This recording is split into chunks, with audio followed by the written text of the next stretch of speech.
Fear seems to have many causes: fear of loss, fear of failure, fear of being hurt, and so on. But ultimately, all fear is the ego's fear of death, of annihilation. To the ego, death is always just around the corner. In this mind identified state, fear of death affects every aspect of your life. For example, even such a seemingly trivial and normal thing as the compulsive need to be right in an argument and make the other person wrong, defending the mental position with which you have identified, is due to the fear of death. If you identify with a mental position, then if you are wrong, your mind based sense of self is seriously threatened with annihilation. So, you, as the ego, cannot afford to be wrong. To be wrong is to die. Wars have been fought over this, and countless relationships have been broken down. Once you have disidentified from your mind, whether you are right or wrong makes no difference to your sense of self at all. So, the forcefully compulsive and deeply unconscious need to be right, which is a form of violence, will no longer be there. You can state clearly and firmly how you feel or what you think, but there will be no aggressiveness or defensiveness about it. Your sense of self is then derived from a deeper and truer place within yourself, not from the mind. Watch out for any kind of defensiveness within yourself. What are you defending? An illusory identity, an image in your mind, a fictitious entity. By making this pattern conscious, by witnessing it, you are disidentify from it. In the light of your consciousness, the unconscious pattern will then quickly dissolve.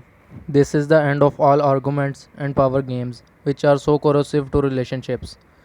Power over others is weakness disguised as strength. True power is within, and it is available to you now.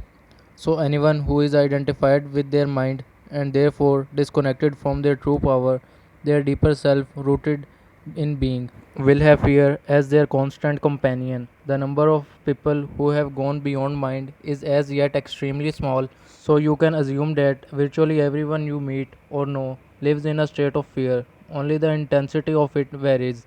It fluctuates between anxiety and dread at one end of the scale, and vague unease and distant sense of threat at the other.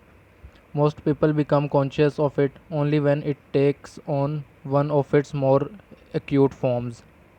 The ego's search for wholeness. Another aspect of emotional pain that is an intrinsic part of the egoic mind is a deep seated sense of lack and incompleteness, of not being whole. In some people, this is conscious, in others, unconscious. If it is conscious, it manifests as the unsettling and constant feeling of not being worthy or good enough. If it is unconscious, it will only be felt indirectly as an intense craving, wanting, and needing. In either case, people will often enter into a compulsive pursuit of ego gratification and things to identify with in order to fill this hole they feel within. So they strive after possessions, money, success, power, recognition, or a special relationship, basically so that they can feel better about themselves, feel more complete. But even when they attain all these things, they soon find that the hole is still there, that it is bottomless. Then they are really in trouble because they cannot delude themselves anymore. Well, they can do, but it gets more difficult. As long as the egoic mind is running your life, you cannot truly be at ease. You cannot be at peace or fulfilled except for brief intervals. When you obtained what you wanted, when a craving has just been fulfilled.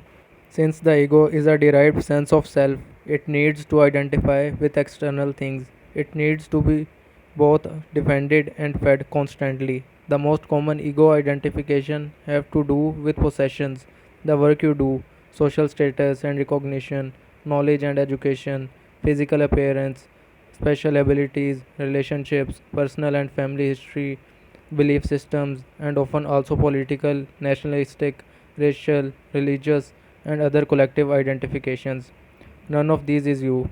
Do you find this frightening, or is it a relief to know this? All of these things you will have to relinquish sooner or later.